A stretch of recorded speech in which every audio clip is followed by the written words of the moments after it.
خلاص بقى الاجتهادات شغالة وكل الناس عمالة تتكلم من امبارح وكل الناس عمالة تطرح أسماء وكل الناس عمالة تقول أسامي مدربين احتمال إن هم يمسكوا النادي الأهلي في الفترة الجاية. ولسه لحد دلوقتي مفيش قرار رسمي طلع من الإدارة بخصوص أصلا رحيل ريبيرو ولا حد هيمسك بعده. كله طبعا متداول صورة حاليا الكابتن علي ماهر إن هو داخل النادي الأهلي. طلع إبراهيم فايق وطلع أمير نفوا الكلام ده وقالوا إن الراجل تقريبا رايح يخلص حاجة في النادي الأهلي ملهاش علاقة بالتعاقد ولا لها علاقة بإن هو يتولى مسؤولية الفريق، وإن هو اسم أصلا مش مطروح لا هو ولا الكابتن حسام البدري حاليا من الأسامي المطروحة داخل اللجنة يعني بتاعة التخطيط ولجنة الكرة في النادي الأهلي. فلسه مفيش حاجة رسمية لسه مفيش حاجة أكيدة.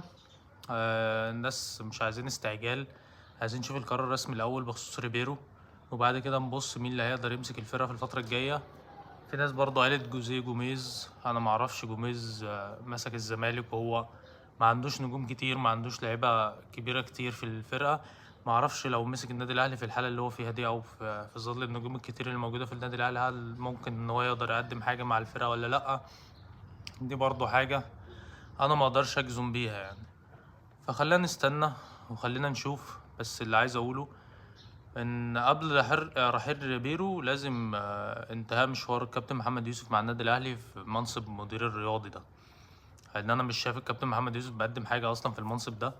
مدير الرياضي ده اللي هو بيبني فرقه، مدير الرياضي اللي هو بيتعاقد مع لعيبه وبيمشي لعيبه، مدير الرياضي اللي هو بيجيب مدير فني. كل دي ادوار المدير الرياضي في الفريق. ده اللي بيعمله تقريبا جون ادوارد حاليا مع نادي الزمالك. فانت ما تقوليش محمد يوسف مدير رياضي، يعني انا ما شفتش محمد يوسف بيقدم اي حاجه تدل ان هو مدير رياضي في النادي الاهلي.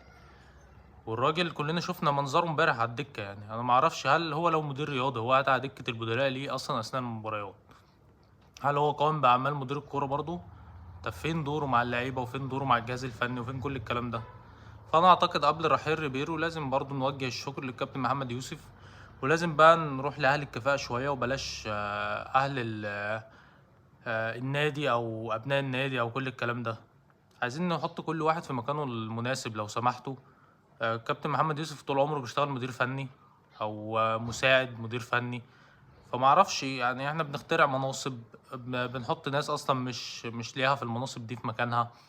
فاحنا عمالين نألف وعمالين نعمل حاجات غريبة. اتمنى كل الكلام ده يتصحح، اتمنى نطلع بقى قرارات رسمية في اسرع وقت عشان كل الهليلة اللي شغالة حاليا على السوشيال ميديا دي تهدى شوية ونخلص بقى من القصة دي ونخلص من الحوار ده ونقدر ان احنا نركز مع الفرقة في الفترة الجاية. خلينا نشوف اللي هيحصل. سلام.